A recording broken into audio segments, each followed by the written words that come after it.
now I give you a small overview on what Kanthari is all about. First we were called the IISE, the International Institute for Social Entrepreneurs, and it was never the right name. We always had the feeling it's not the name that belongs to us.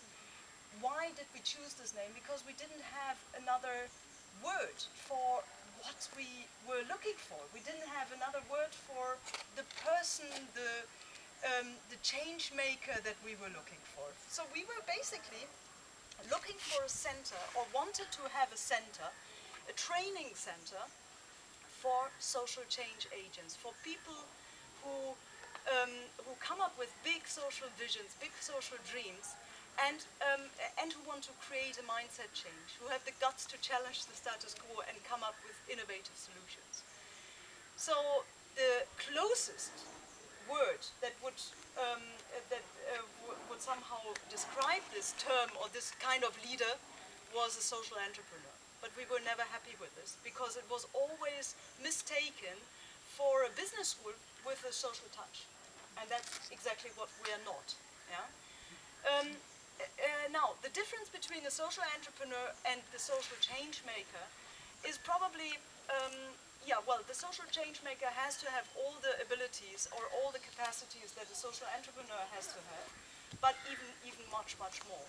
For example, challenging the status quo, making a big impact by creating mindset changes, brushing against the grain, you know, being not afraid not to be everybody's darling, you know, because it's not, the main important thing is not the return of money. The main important thing is ethical social change. Now, what kind of symbol can this be, or what could the name be, you know, of such a person? Such, for example, a Gandhi, yeah, a person who wants to turn things around, who wants to create movements, who wants to create campaigns, who wants to make mindset changes in this world. So we were really looking for a new symbol, and actually we were finally understanding there is no symbol yet, there is no word yet, so why not creating one? And then one day, while we were searching, I was eating my lunch here in the canteen, and I was biting on something, and I was jumping up, you know, and it was fire everywhere, you know, and I thought, what is this, you know? And my colleagues, they really started to laugh, and they say, that's a Kanthari. And then I asked, what is a Kanthari? And a Kanthari, they said, is a plant that grows wild in every backyard in Kerala. It's a very, very small but highly spicy chili. But it's not just a chili, you know, it doesn't have just spice. It actually has a lot of medicinal values too. So it makes you alert. That's exactly what I felt. It's much more effective than coffee. It makes, it's a painkiller. That's what doctors say, Ayurvedic doctors say.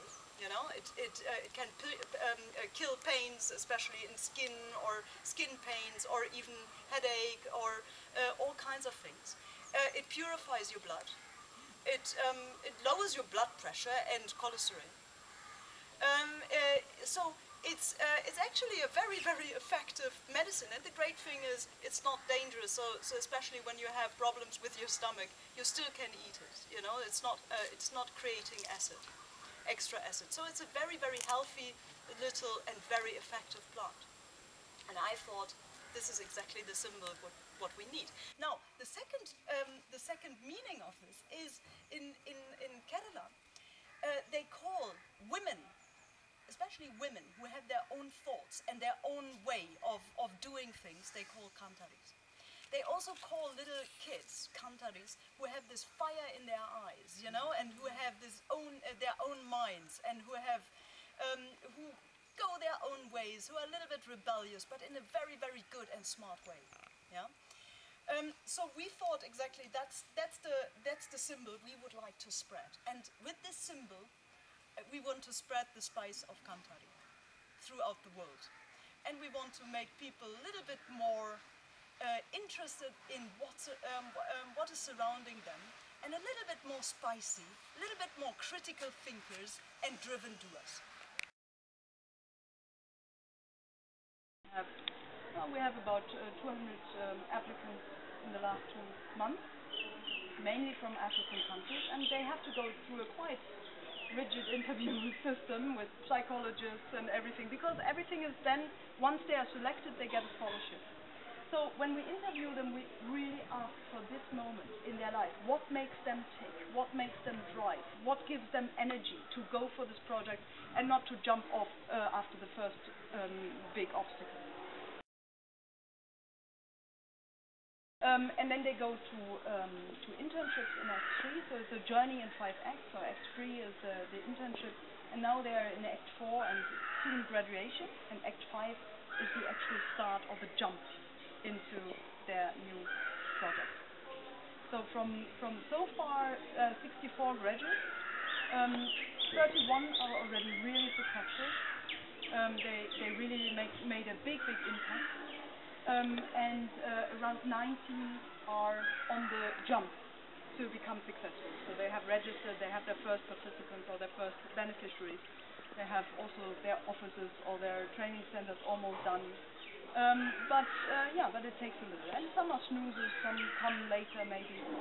But of course, a lot of people are in difficult areas, in war zones, in post-war zones, in Pakistan, in Palestine, in Sierra Leone, in Liberia, and you can imagine that life over there is not that easy, and especially to create social change.